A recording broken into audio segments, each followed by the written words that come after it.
Judith Barsi may not be familiar to you, but she was a rising child actor in the mid to late 1980s, appearing in 4 television films and 72 commercials, made multiple television guest appearances, and appeared in 6 big-screen pictures, including 2 animated films.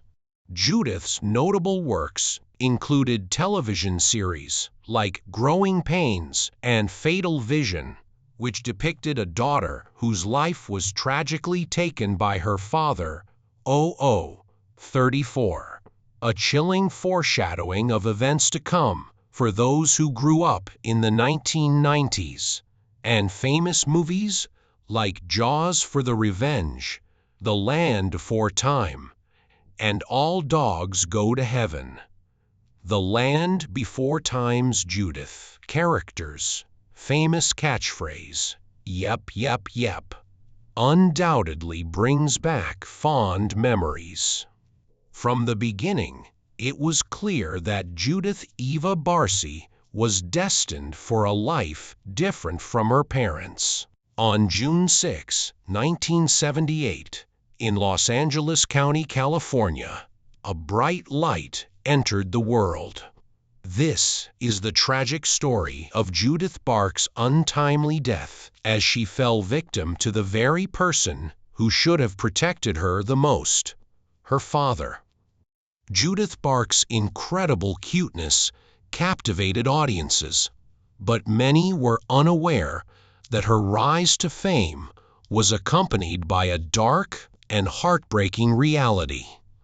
Judith, who was born to Hungarian parents Joseph Arizona, Joe, and Maria Barsi, had a unique personality that made her stand out from the others.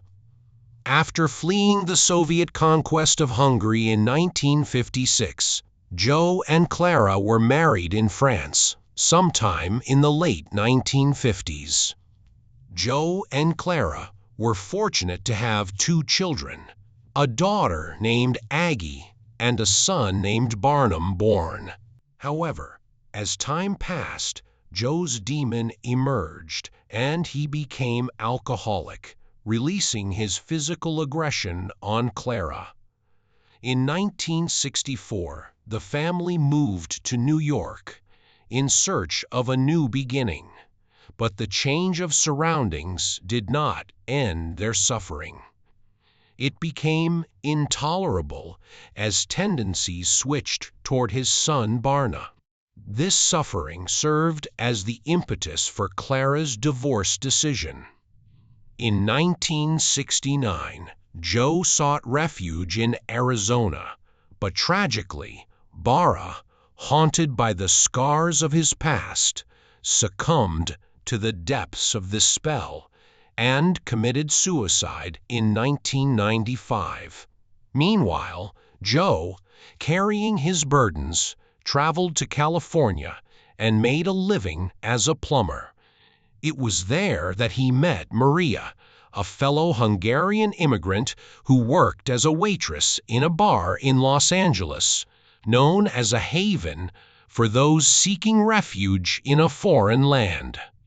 Fate brought Joe and Maria together in the 1970s, and on June 6, 1978, their union gave birth to their only daughter, Judith. Like Joe, Maria had suffered her fair share of psychological and physical abuse at the hands of her father. Joe's habit of carelessly paying for his drinks with large sums of money caught Maria's attention at 03:05, as she yearned for a sense of security during that turbulent period. Judith's extraordinary talent caught the attention of someone who could change her life forever. Someone who would find the spark within her and set her on a path towards stardom in August 1988.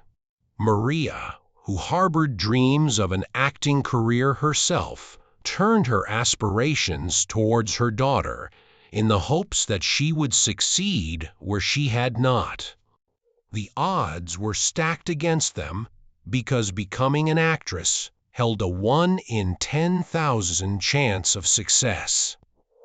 Judith's representative, Ruth Hanson, told the Los Angeles Times ACC that Judith was a happy and pleasant young girl whose youthful appearance contributed significantly to her success. Despite her actual age, she had a small frame, and at the age of 10, she started getting injections to promote her growth. Tragically, on the first morning of Monday, July 25, 1988, the 10-year-old was overtaken with excessive sobbing that prevented her from speaking. Judith was last seen riding her bicycle with joy, but what happened that night would never be forgotten. Judith slept calmly in her chamber as the lives of those concerned were scarred. Joe brutally shot her in the head while she was sleeping, and, over the course of the next 2 days, he tragically killed his wife Maria. Joe went about the house aimlessly. His actions were tainted by a Tuesday night phone call with Judith's representative.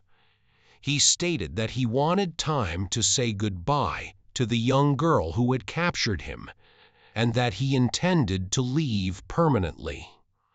His heart in a tragic turn of circumstances, Joel then poured gasoline over the dead bodies, starting a fire that engulfed them both.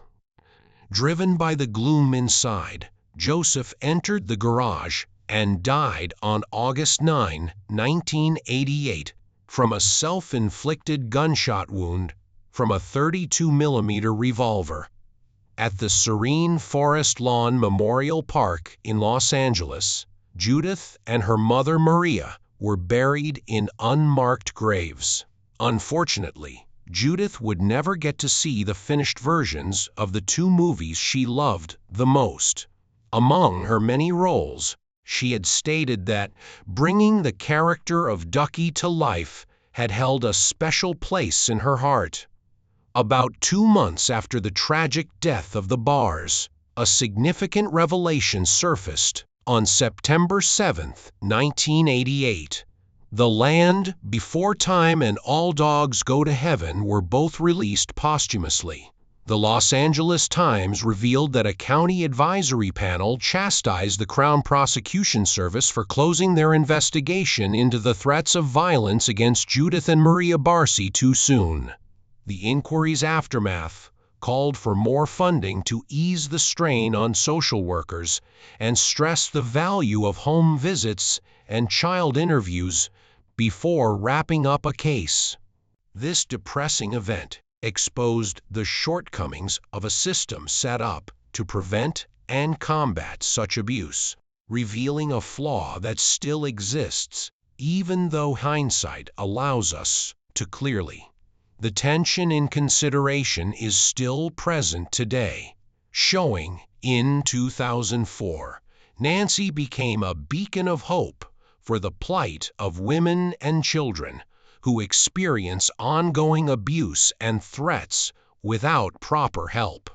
Kelly led fundraising initiatives with the help of many loyal fans through their headstones of collective thanks were purchased to commemorate Maria and the remembrance of Judith. The last resting place of Judith, her characteristic catchphrase, "Yep, yep, yep," is affectionately carved beneath her name, bearing witness to her treasured bond with the adored figure Ducky. Rest in peace, Judith Barsi.